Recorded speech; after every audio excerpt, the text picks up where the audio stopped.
Hello po, good day. Sales po namin yung August 22, may transaction count po na 12.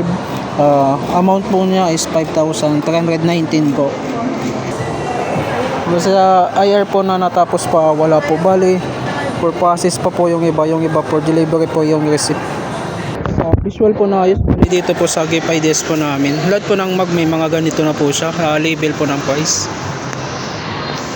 Tsaka sa hanger number na ayos na. Dito din po nalagyan na, tsaka na embroideryhan na po.